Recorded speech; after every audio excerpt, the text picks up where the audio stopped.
Okay, 6.2 is the dot product of vectors. So we're going to do the dot product. We'll do the angle between two vectors, which actually relies on the dot product. And we'll do projecting a vector onto another one. And we'll talk about work, which is one of the, I guess, best applications of where this would come in handy. And the why is because these are used extensively in math and science. Those of you who have taken physics know this already. And this is where, this work formula really comes from. So the dot product is, all it is you multiply the x coordinates together, right here, and you add that with the y coordinates multiplied together, right here. So let me do an example. When you multiply this, the dot product between these two vectors would give you -4 plus -6, which gives you a number, -10. So the dot product between two vectors always gives you a number, not another vector. Now, there's some properties about dot product. It's not like multiplication. It's different because we're not multiplying numbers here. We're multiplying two vectors together, so we're going to call that something different. We'll call it a dot product and not multiplication. But it has some of the same properties. Like, for example, it's commutative, so order doesn't matter. When you multiply a vector by itself, or I should say when you do the dot product of a vector by itself, you get just the magnitude squared. The same property holds true when you multiply by 0. 0 times a vector still gives you 0. The distributive property still works, okay, both ways here. And the associative property still works. If C is a number, you can change the order, basically. Okay, another formula that you need to know is this, which is on your formula sheet. It gives us the angle between two vectors. All we do is take the dot product of those two vectors and divide by the magnitudes multiplied together. And then obviously you take the inverse cosine of that to find the angle. Okay, so here's an example of that then. If I want to find the cosine, or I'm sorry, the angle between two vectors, I'll use this formula right here. So that will give me the cosine of theta equals the dot product between these two, which is -2 times -4, which gives you 8, plus 3 times -1, which gives you -3. And then the denominator, I have the magnitude of both of these, which is the x coordinate squared plus the y coordinate squared rooted. So it's going to be the square root of 4 plus 9, which is the square root of 13 for the first one, times the second one's going to give me the square root of 16 plus 1, which is the square root of 17. So I just need to simplify this, or in my calculator I need to do inverse cosine of this, which is going to be 5 over square root of 13 times 17. I can simplify this a little bit to get my theta. I can basically extend the radical over both of them. And I can write this. So in the calculator that gives you an angle of 71.75 degrees. Now you do want to make sure your calculator is in degree mode for this.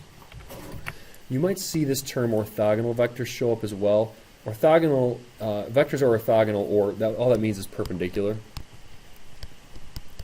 And these vectors are perpendicular if you do the dot product and you get 0. So that's going to be how we determine if vectors are perpendicular. And it kind of makes sense too, because from the vector projection, from the angle between two vectors formula, when you do the dot product in the numerator and you get 0 for this, what that means is the cosine of theta equals 0. Well, where does the cosine of theta equal 0? That's at 90 degrees, or pi over 2. So the angle that you get is 90 degrees there to get 0 for cosine, which is what orthogonal means. It means perpendicular, or 90 degrees. Next is a projection formula that we're going to use. This reads projection of vector u onto vector v. Here's the formula right here.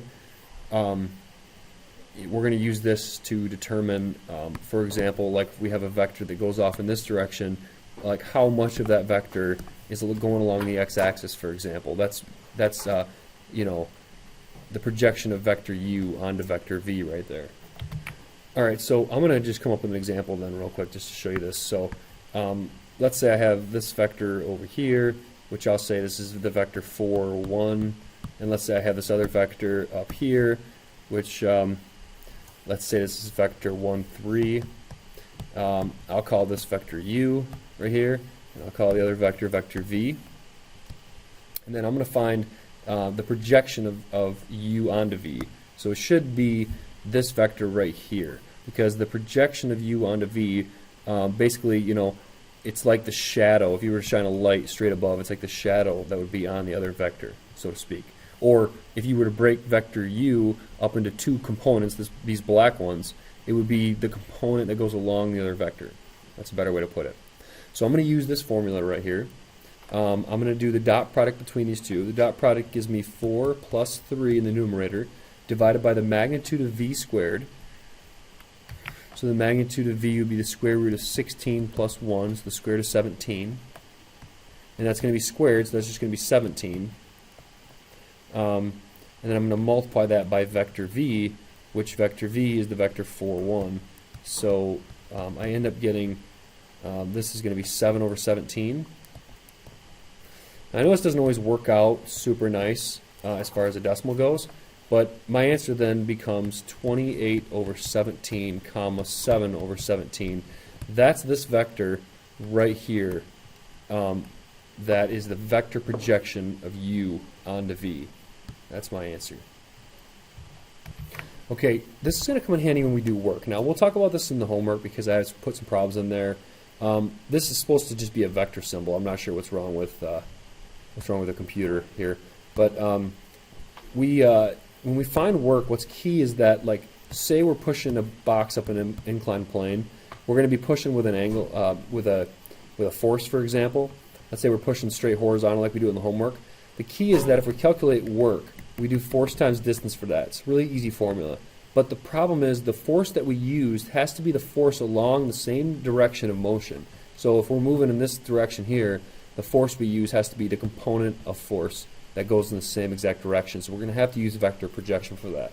It's a little bit complicated, but we can use our trig knowledge to be able to use vector projection in order to find work. All right, so we'll start the homework, and hopefully this helps.